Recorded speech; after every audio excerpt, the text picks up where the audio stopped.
I'm watching the Judas Resurrection. This one. It's about Goofy Ridge. Meanwhile, down on Goofy Ridge, things keep getting goofier and deadlier.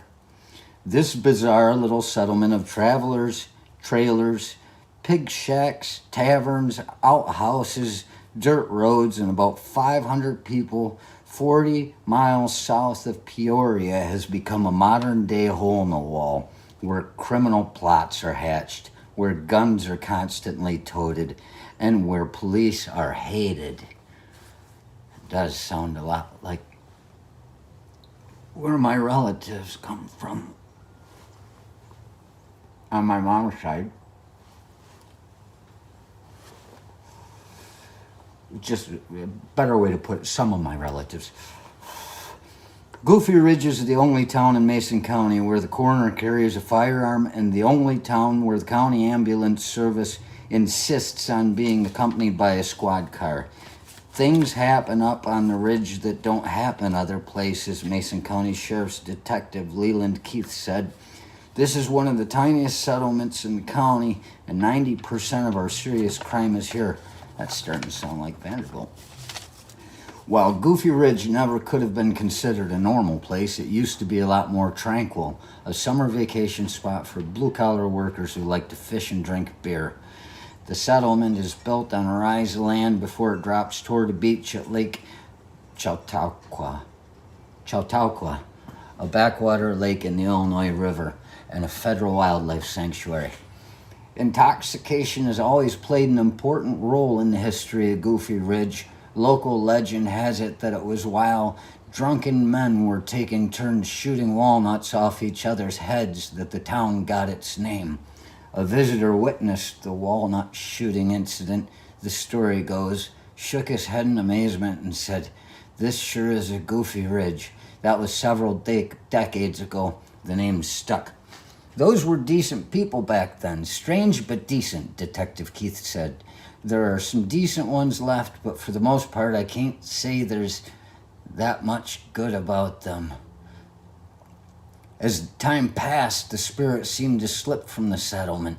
People stopped putting flowers in their front yard planters made out of broken toilet stools and a whitewashed tractor tire. By the mid-'70s, the place was no longer a summer fishing and drinking getaway, but was a full-time town for people who liked the fact that there was no government on the ridge, and more importantly, no police force. An employee of the Illinois Department of Corrections recently counted 7 paroled murderers and rapists among the few residents of the ridge. During the 80s, the town has developed what Detective Keith calls Goofy Ridge syndrome. These people would lie when the truth would fit better, Keith said. Whenever we have a routine case on the ridge that could be solved in a half hour, we spend 2 weeks listening to all their lies and then charge everybody with obstructing justice. A young man sitting in one of Goofy Ridge's 3 taverns recently had his throat cut by a man wielding a broken beer bottle. The young man said the incident happened so fast he didn't know who tried to kill him. When the county sheriff's police, the only law on the ridge, arrived to interview the 17 people who were in the bar when the man's throat was slit, every one of them claimed they were in the restroom during the violence and didn't see a thing. That John is about 2 feet by 4 feet and has 1 stool, Keith said. We got 6 or 7 obstructing justice charges on that, but it's hard to get a conviction when even the victim won't talk. Keith said that while he was on a routine patrol at Goofy Ridge a couple of years ago, he passed a tavern with its front door flung open and a combination of beer, whiskey, and blood flowing out the door. When I got in there, every liquor bottle in the place was broken. The beer kegs had been overturned, and a big fat guy had his belly cut from one side to the other. When I asked what had happened, everybody looked at me with an expression of why. Is something amiss? Even the fat guy looked at me that way. People on the ridge are so averse to calling police or associating with any type of authority that they let a Poplar Ridge resident remain dead on the living room floor of his home for 28 days without notifying anybody. The man had been murdered, the front of his head split open by a cast iron skillet that had been swung with such force the impact cracked the skillet in half. After he was hit with the pan, he was shot in the chest. Somebody on the ridge had to know he was dead, Keith said. All anybody had to do was look in the front window. That's all our officer did.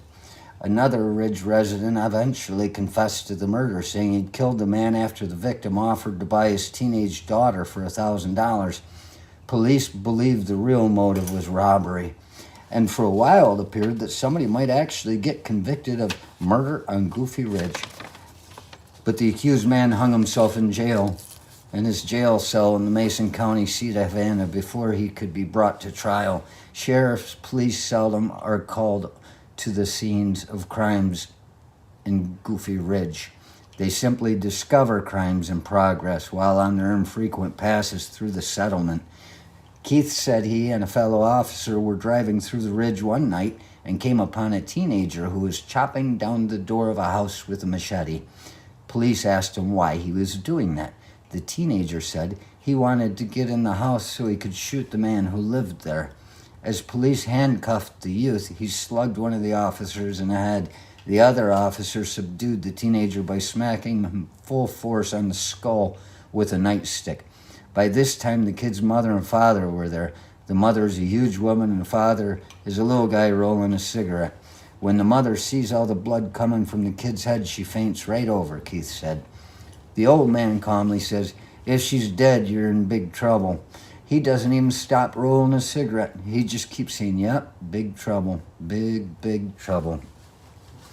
Recently, a Goofy Ridge man had become upset with his dog and shot it in the head.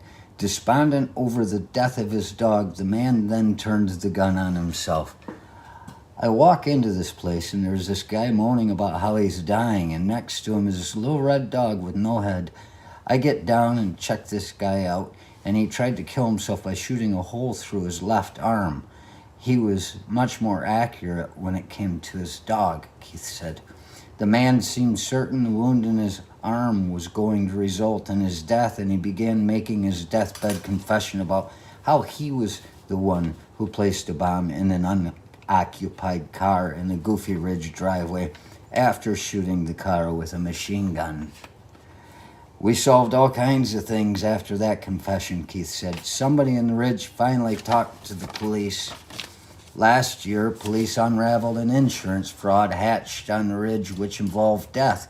A mother and her son conspired to kill the woman's Missouri stepfather for his life insurance money.